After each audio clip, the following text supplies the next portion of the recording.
لا يكلف الله نفسا إلا وسعها. Allah does not burden anyone with more than he or she can actually shoulder. If Allah sent a challenge in your direction, He knows you can cope. He knows you can manage. He knows you will manage.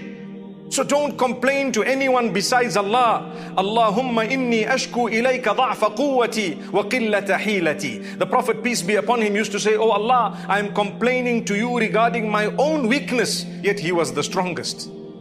Oh Allah, I am complaining to you regarding my inability, yet he was the most able from all of us. Subhanallah. So what about you and I? We will go through hardship.